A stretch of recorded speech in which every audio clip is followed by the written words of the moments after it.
হযরতে দাতাগঞ্জ বাখশ লাহুরি রহমাতুল্লাহি আলাইহি উনি সাধনা করেন, উনি রিয়াজত করেন। ওনার দরবারে কি হলো, ওনার দরবারের মধ্যে হিন্দু একজন পায়রা নামক যোগী অবস্থান করত। আল্লাহর ওলির সংস্পর্শে থেকে অলৌকিক কিছু তিনি হাসিল করে নিলেন। হিন্দু যোগীটা অলৌকিক ক্ষমতা অর্জন করে নিল। অলৌকিক ক্ষমতা অর্জন করে নেওয়ার পরে হিন্দু যোগীটা আল্লাহর ওলির কদম মুবারক ছিঁড়ে অন্য জায়গায় গিয়ে তার আস্তানা করলো।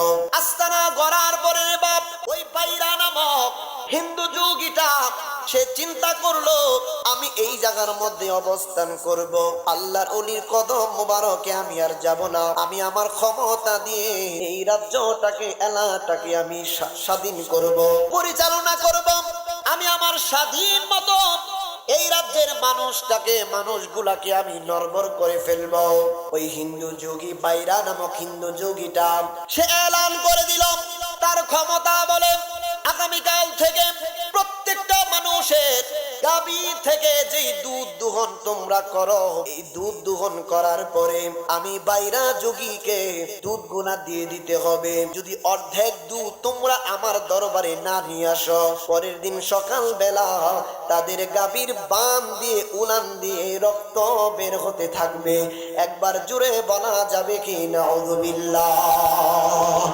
হিন্দু যোগী বাইরা প্রত্যেকটা এলাকার মধ্যে তার ক্ষমতা বলে অলৌকিক ক্ষমতা অর্জন করার পরে এলাকার মধ্যে কথাগুলি বলে দিল। বলে দেওয়ার পরে মানুষগুলা অর্ধেক দুধ ওই বাইরা নামক হিন্দু যোগীর দরবারে নিয়ে যেতে লাগলো। আল্লাহর ওলি ওই দিক দিয়া জিজ্ঞেস করতে লাগলো, কি ব্যাপার? সমস্ত মানুষগুলা দলে দলে দুধের পাত্র নিয়ে এইদিকে কোথায় যাই?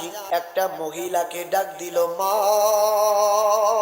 দলে দলে মানুষ ইঞ্জিমিন টাইমে দলে দলে মানুষ দুধ নিয়ে ওইদিকে কোথায় যায়? ওই মহিলাটা ডাক দিয়া কই, হুজুর আপনার দরবারে পায়রা নামক একজন হিন্দু যোগী বসবাস করত, অবস্থান করত।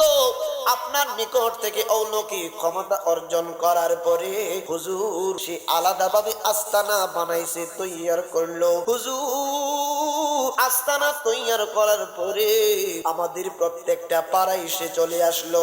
আসার পরে বলতেছে, প্রতিদিন যদি অর্ধেক পরিমাণ দুধ তার কদমে না চলে যায়, তাহলে পরের দিন সকাল বেলা গরুর উলান দিয়ে বান দিয়ে রক্ত বের হবে। হুজুর এই ভয়ে এলাকার সমস্ত মানুষগুলা এই হিন্দু যোগীর দরবারে দুধ দিতে যায়। আল্লাহু আকবার। আল্লাহর ওলি, আল্লাহর ওলি হযরতে দাতাগঞ্জ বাখশ লাহুরি রহমাতুল্লাহি আলাইহি তিনি বললেন, মাগো সমস্ত এলাকার মধ্যে যদি এমনটা চলতে থাকে তাহলে হিন্দু যোগী আর অন্যান্য সমস্যা করতে পারে এলাকার মধ্যে। আল্লাহর ওলি খবরটা নেওয়ার পরে ওই হিন্দু যোগীকে ঠিক হুবহুব যারা দুধ প্রথম দিন থেকে দিত না, তাদের গাভীর বান দিয়ে উলান দিয়ে রক্ত বের হতো, তারা হই হুল্লা চেঁচামেচি করে হিন্দু যোগীর দরবারে চলে যেত। যাইয়া বলতো, আপনি আমাদের অপরাধ ক্ষমা করবেন, আপনাকে আগামীকাল থেকে আমরা দুধ দিতে থাকবো। এই কথাগুলা আল্লাহর ওলির দরবারে যেতে লাগলো। আল্লাহর ওলি অবশেষে চিন্তা করলেন, এই হিন্দু যোগীকে একটা কি বলেন সাইজ করার দরকার। হিন্দু যোগীকে এই অপরাধ করা থেকে বিরত রাখতে হবে, একটা পানিশমেন্ট দিতে হবে। আল্লাহর ওলি ডাক দিয়া কই, শুনো আগামীকাল থাইকা তোমরা হিন্দু যোগীর দরবারে দুধ দিতে যাইবা না। কোনো ব্যক্তি হুজুরের কথা শুনল না। একটা বৃদ্ধ মহিলা হুজুরের দরবারের সামনে দিয়ে যাচ্ছে। আল্লাহর ওলি ডাক দিয়ে বললেন, মা তোমার পাত্রের মধ্যে কি নিয়ে কোথায় যাচ্ছ? বুড়িমা ডাক দিয়া কই, হুজুর আমি বৃদ্ধ মহিলা বড় কষ্ট করে আমি দুধ দহন করি গো হুজুর। প্রতিদিন অর্ধেক দুধ ওই যোগী হিন্দু যোগীর দরবারে আমি দিতে যাই হুজুর। আমি যদি দুধ তাকে না দেই আমার গাভীর উলান দিয়া রক্ত বের হতে পারে হুজুর, এই জন্য আমি দুধ দিতে যাচ্ছি। আল্লাহর ওলি ডাক দিয়া কয় মা আপনি পেরেশানি হবেন না, আপনি বিশ্বাস করে আমার দরবারে আজকে দুধটুকু দিয়ে যান, হিন্দু যোগীর দরবারে দেওয়া লাগবে না। এই মহিলাটা ডাক দিয়া কয় হুজুর আপনার দরবারে দিলে আমার কি লাভ হইব? আমার গাভীর উলান দিয়া রক্ত যদি বের হয় কি অবস্থা হবে? আল্লাহর ওলি ডাক দিয়া কয় মা পেরেশানি হবেন না, আপনি যে আমাকে এখন দুধ দিবেন এই দুধ পর্যন্ত আমি মাগনা রাখবো না, আমি এই দুধটা আপনার কাছ থেকে কিনে রাখবো, টাকা দিয়ে কিনে রাখবো। আল্লাহর ওলি ডাক দিয়া কয় মা গো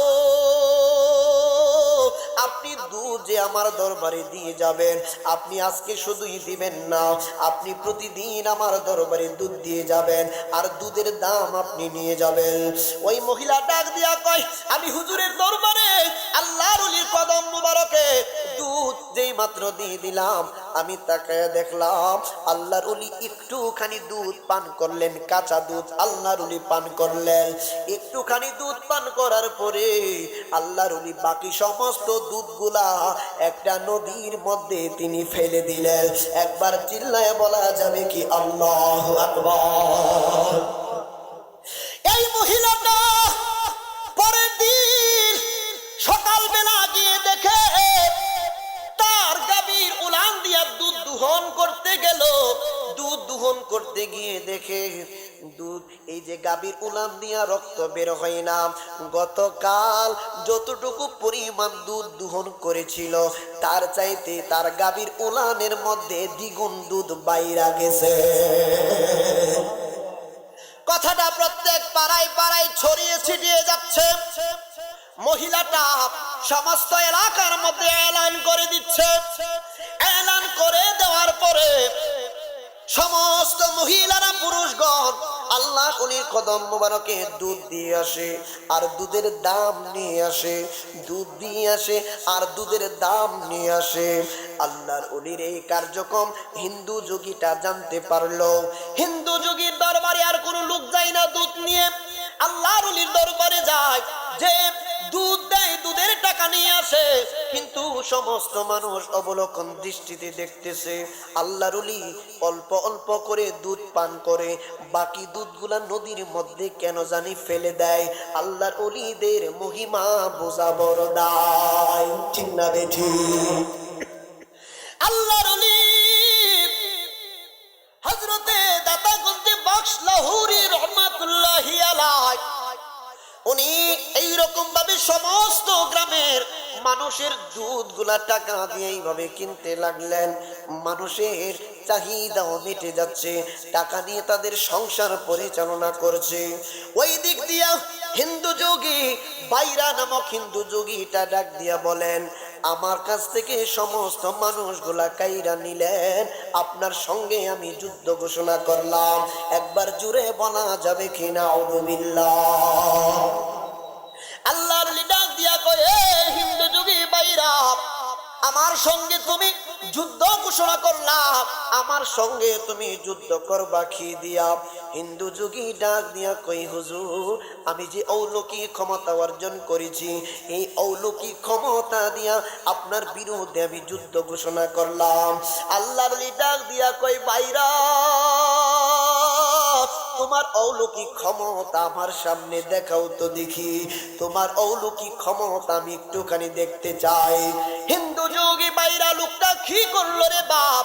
ওই হিন্দু যোগী লোকটা ক্ষমতা বলে হাওয়ার উপরে পাখি যেমন উড়াউড়ি করে, পাখি যেমন হাওয়ার উপরে উড়ে, এই বাইরা লোকটা তার ক্ষমতা বলে এই যে পাখির মতো হাওয়ার মধ্যে উঠতেছিল, হাওয়ার মধ্যে উঠতেছিল আর বলতেছিল হুজুর আমার সঙ্গে আপনি যুদ্ধ করবেন। যুদ্ধ করবেন কেমনে? আমি হাওয়ার মধ্যে পাখির মতো উড়ন্ত অবস্থায় আপনার সামনে আমি আমার ক্ষমতা দেখিয়ে দিচ্ছি। দিয়েছে।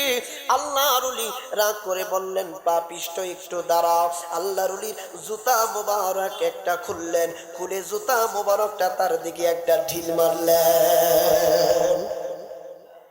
জুতা মোবারকটা ঢিল মারার পরে আল্লাহর ওলির জুতা মোবারকটা হিন্দু যোগী বাইরা নামক হিন্দু যোগী লোকটা বাতাসের মতো পাখির মতো হাওয়ার মধ্যে উঠতেছে।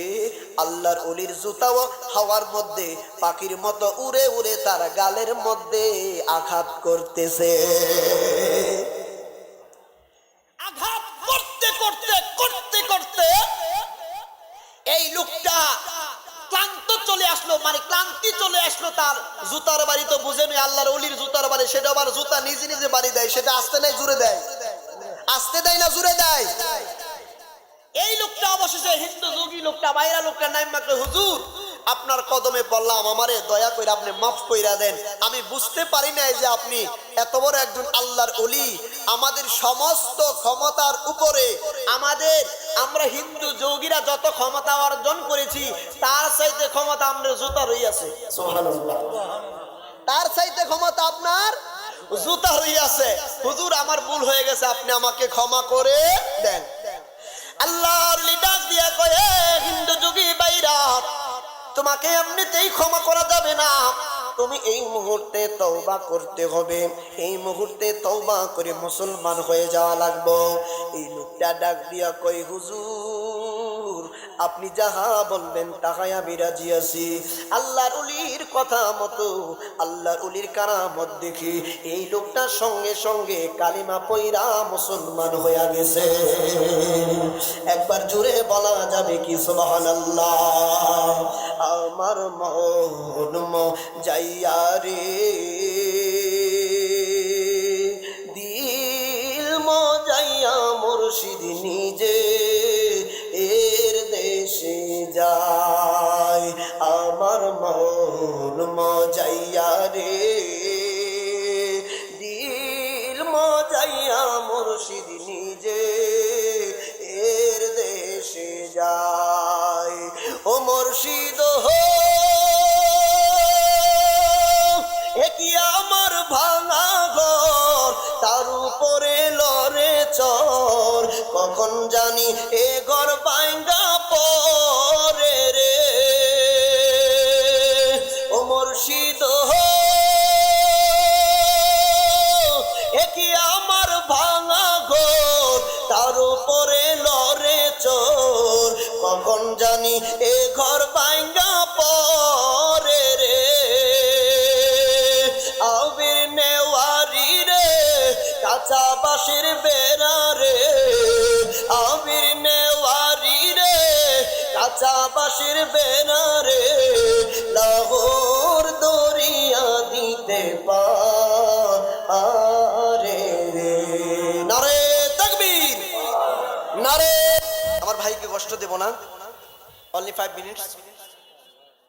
আমি বিদায় বেলা বলবো। আসলে এই মাহফিলে গত বছরও আমি আসছিলাম। আমি এমন একটা সময়, এলাকার মানুষ তো, এমন একটা সময় মেহমান, ওনারা মেহমান, তো মেহমানদেরকে কদর করা লাগে, ঠিক না বেঠি? এটা আমারও মেহমান উনি, তো সেই জন্য আমি আগে আলোচনা করে চলে যেতে হচ্ছে। তো বিশেষ করে জয়নগর, আমার নিজ এলাকা থেকে অনেক মানুষ আসতেছে, হয়তোবা অনেকে আসছেন। আমি সকলের প্রতি কৃতজ্ঞতা প্রকাশ করছি। তো যারা এই আউলিয়া কেরামগণকে ভালোবাসেন, নবীগণকে ভালোবাসেন, তারা অবশ্যই জান্নাতের বাগানে বসে যাবেন। আমরা যুবকরা যারা দরজায় দাঁড়িয়ে আছি, প্যান্ডেলের দরজায়, আমরা মুখে না দাঁড়িয়ে ভিতরে চলে আসি। নতুন মেহমান, নতুন মুখ। আমি বিদায় বেলা আমি দুটি দাওয়াত দিতে চাই। আগামীকাল শনিবার আমাদের জয়নগর মধ্যপাড়া ঈদগাহ মাঠ প্রাঙ্গণে বিশাল সুন্নি মহাসম্মেলনের আয়োজন করা হয়েছে। ওই জায়গায় উপস্থিত থাকবেন প্রধান আলোচক হিসেবে সকলের সুপরিচিত ওলিউল্লাহ আশিক হুজুর। খাঁটি বাংলায় বলে দিলাম, ওলিউল্লাহ আশিক হুজুর থাকবেন, আমি গুনাহগার থাকবো, অন্যান্য ওলামায়ে কেরামগণ থাকবেন। দাওয়াত রইল, সকলে যাবেন ইনশাআল্লাহ। আরেকটি দাওয়াত, ডিসেম্বর মাসের 17 তারিখ আপনাদের মহেশপুরের সুপরিচিত মুখ হানিফ ভাই, সবাই চিনেন। ডিসেম্বরের 17 তারিখ আমাকে বলেছেন দাওয়াতটা দেওয়ার জন্য। ওনার পক্ষ থেকে আমি দাওয়াত দিচ্ছি। তরিকুল ইসলাম গোলাপ সাহাব উনি থাকবেন, আমি গুনাহগার থাকবো, আর অন্যান্য ওলামায়ে কেরামগণ থাকবেন। দাওয়াত করা হলো, যাবেন ইনশাআল্লাহ। ডিসেম্বর মাসের 14 তারিখ আমাদের জয়নগর দক্ষিণ পাড়ায় কবরস্থান এর পাশে মাজার, যে জয়নগর দক্ষিণ পাড়া মাজারের পাশে কবরস্থানের পাশে একটি ওয়াজ মাহফিলের আয়োজন করা হয়েছে। সেই জায়গায়ও মাহবুবুর রহমান জগৎপুরী হুজুর এবং আমি গুনাহগার থাকবো, দাওয়াত করা হলো। ইনশাআল্লাহ সকলে যাবেন, ইনশাআল্লাহ যাবেন তো। তো আমি বিদায় বেলা একটা আরজি পেশ করছি। সেটা হচ্ছে, আমরা মুখে মুখে ফেসবুকে, মেসেঞ্জারে, ইউটিউবে অর্থাৎ সোশ্যাল মিডিয়াতে যে যেভাবে ইচ্ছা সেভাবেই লাগামহীন ভাবে বক্তব্য দিয়ে যাচ্ছি বিভিন্ন বিষয়ের উপরে। আউলিয়া কেরামগণের ব্যাপারে বিভিন্ন ফতোয়া দিচ্ছেন, এমনকি আমাদের আলেমদের ব্যাপারেও অনেক মানুষ সে বাংলা রিডিং করতে পারে না, সে আমাদের কথার মধ্যে ভুল ধরতে চেষ্টা করে। আছে না এমন?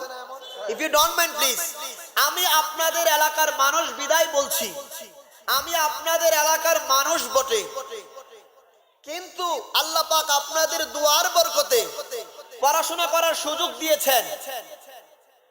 ওলি আল্লাহর বিরুদ্ধে কোশ্চিন কালেও যাওয়া যাবে, আর সদা সর্বদা এলাকার মানুষ একসাথে হয়ে চলবেন, এটা আমার দাবি। আপনি তাবলীগ জামাত করেন, আপনার ব্যক্তিগত বিষয়। আপনি সুন্নি জামাত করেন, আপনার ব্যক্তিগত বিষয়। এটা আপনাকে আপনার অন্তরে লালন করেন, বিশ্বাস করেন। যখন আপনার যার যার আলাদা আলাদা আকীদা নিয়ে সামাজিক যত বিষয় আছে একসাথে হবেন, তখন কি হতে হবে? একসাথে হতে হবে। কিন্তু আকীদাগতভাবে একসাথে হওয়া যাবে না। যেমন আমরা দুই ভাই, এক্সাম্পল, আমি আওয়ামী লীগ করি, আমার ভাই বিএনপি করে। আমি আওয়ামী লীগে ভোট দেই, সে বিএনপিতে ভোট দেয়, যার যার। কিন্তু আমাকে যখন অন্য কোনো মানুষ মারবে আমার ভাই, তখন চিন্তা করলে হবে না যে আমার ভাই বিএনপি করে, আমার ভাইরে কেড়ে বাঁচান। এই কথা চিন্তা করলে হবে। আকীদা যার যার কাছে থাকবে, সামাজিক মৌলিক ভাবে একে অপরের পাশে থাকবেন। এমনও হতে পারে বদ আকীদার মানুষগুলো আপনার আচরণ দেখে সঠিক আকীদা পোষণ করতে পারে, ঠিক না ঠিক? আমি আশরাফুল হক জয়নগরী বলছি, বাপ আপনাদেরকে, আপনার আমার মুরব্বী, আপনাদেরকে সাহস দিচ্ছি, আমাকেও সাহস দিবেন। আমাদের মহেশপুর ইউনিয়ন সহ অত্র এলাকায় আমাদের সুন্নি জামাতের যত আকীদা আছে, যত আকীদা আমরা পোষণ করি, আল্লাহর ওলিদের বিরুদ্ধে যত তোহমাত মানুষ দেয়, নবী রাসূলগণের বিরুদ্ধে যত তোহমাত দেয়, যত মানুষ হোক অগোচরে মানুষ কত কিছু বলে, সামনাসামনি যখন হবে তখন বোঝা যাবে যা কার এলেম কতটুকু, ঠিক না ঠিক? আমি মুফতি আশরাফুল হক জয়নগরী বলছি, পড়াশোনা করে মুফতি হয়েছি। সবাই কম বেশি দেখেছেন আমি আমাদের হাই স্কুলে পড়াশোনা করেছি, অনেকেই জানেন। পাশাপাশি মাদ্রাসায় পড়েছি, কয়জন জানেন? আই ডোন্ট নো, আমি জানি না। কিন্তু লাগামহীন ভাবে কথা বলা যাবে না বাপ। যদি হিম্মত থাকে কোনো বিষয়ে, ঝগড়া নাই, আপনি আমার ভাই, আমি আপনার ভাই। আসুন বুখারী শরীফ খুলুন, আপনি ইবারত পড়বেন, আমি ধরবো, আমি ইবারত পড়বো, আপনি ধরবেন। দেখা যাবে এলেমের দূর কার কতটুকু। আপনি যখন আপনার কোনো কাজ করতে যান, আপনি সহিহ হাদিস খুঁজেন না। যখন বলা হয় আজানের আগে সালাতু সালাম দেওয়া জায়েজ নাকি না জায়েজ, তখন সহিহ হাদিস খুঁজেন। কথা বুঝতেছেন? সব কিছুর দলিল হয় না, কিছু বিষয় মহব্বতে হয়, কিছু বিষয় মহব্বতে হয়। এই বিষয়গুলো মনে রাখবেন বাপ। ইঙ্গিত দিয়ে গেলাম। যাই হোক, মেহমান আসছে, আমার সমবয়সী হবে, বড় হবে না আশা করি। তো মূল কথা হচ্ছে আমরা মেহমানদের আলোচনা মনোযোগ দিয়ে শুনবো এবং আল্লাহর ওলি নবী রাসূলগণের শান ইজ্জতের উপরে কোনো আঘাত আনবো না, এটা মনে রাখবেন। আমি ততক্ষণ পর্যন্ত আপনার জন্য ভালো থাকবো। আপনি আমার বিরুদ্ধে আমার অগোচরে যত কিছু বলেন, আমি মূর্খ, কিচ্ছু জানি না, নো প্রবলেম। আমার আমার সামনে যেদিন বলবেন সেদিন আপনার সাথে আমার খেলা হবে, সেদিন আপনার সাথে কথা হবে। কোনটা হাদিস কোনটা কোরআন, কার যোগ্যতা কতটুকু। অহংকার না, আপনাদের দুয়ার বরকতে আমি এতটুকু আসছি ইনশাআল্লাহ। এটা আমি সাহস দিলাম, এটা সাহস দিলাম। এটা বিদআত, এটা করা যাবে না, এটা না জায়েজ। এই ফতোয়া দেওয়ার অধিকার আপনাকে কেউ। আমরা হাদিস বলি আরবি কিতাব থেকে, আপনি মোবাইল দিকে দেখবেন বাংলা কিতাব থেকে। তো আরবি কিতাবের নাম্বার আর বাংলা কিতাবের নাম্বার কি মিলবো? এই মিলবে? মিলবে না। এই জিনিসটা খেয়াল রাখবেন। আপনাদের নিকট আমি দোয়া চাই খাস করে। এখানে একজন ভাই কমিটির মাধ্যমে আমাকে দিয়েছেন, বর্তমান নাম কি? আব্দুর রহমান। আগে নাম ছিল রয়েল দেবনাথ। উনি হিন্দু ছিলেন, উনি বেশি দিন হন নাই, বছর দুয়েক হবে জি মুসলমান হয়েছেন। জয়নগরে মনে হয়েছিলেন, আমি যতটুকু মনে আসছে। উনাকে উনি সকল কিছু করে ফেলছেন। এখন বিদেশ যাবেন উনি। বিদেশ যাওয়ার জন্য টিকিট আনুপ্রাসঙ্গিক যে খরচটা উনি আমাদের কাছে আবদার রেখেছেন কমিটির মাধ্যমে। দেখেন, একজন হিন্দু মানুষ যখন মুসলিম ইসলাম ধর্মে ধাবিত হয়, আমাদের সকলের দায়িত্ব হয়ে যায় তাকে সহযোগিতা করা, ঠিক না ভাই? ঠিক। ওনাকে যদি এখন আমরা বুকে টেনে না নেই, তাহলে ওনাদের ধর্ম বিলম্বী, অর্থাৎ আগে যে ধর্মে ছিল তারা তাকে তুহুমত দিবে, ঠিক না ভাই? ঠিক। টিটকারি দিবে। আমরা যে যত পারি, আমি উঠে যাওয়ার পরে যে যত পারি ওনাকে আপনারা হেল্প করবেন, সহযোগিতা করবেন। দুইটা লোক যাবেন বা উনি যাবে, গেলে আপনারা 10 টাকা 100 টাকা যে যত পারেন দিনী ভাই হিসেবে সহযোগিতা করবেন ইনশাআল্লাহ। আপনাদের কাছে এই আবদার রেখে আমার এলাকার মানুষ, বিশেষ করে আমার এলাকার মানুষ, আপনাদের জন্য তো দোয়া করলামই, আমার এলাকার মানুষের জন্য আমি খাস করে সারা বাংলাদেশ আমি গর্ব করে বলি, আমার জয়নগর গ্রামটাকে এই জয়নগরী বলতে বলতে সবাই চিনছে। আমার এলাকার মানুষ যারা এখানে আসবে সবাই বসবে ইনশাআল্লাহ। সকলের জন্য আপনারা দোয়া করবেন। আমাদের এলাকার সমস্ত মানুষ, আপনাদের মহেশপুর এলাকার সমস্ত মানুষদেরকে আহলুস সুন্নাহ ওয়াল জামাতের আকীদার উপরে থাকার তৌফিক দান করুক। সকলে বলুন আমিন। আসসালামু আলাইকুম ওয়া রাহমাতুল্লাহি ওয়া বারাকাতুহু।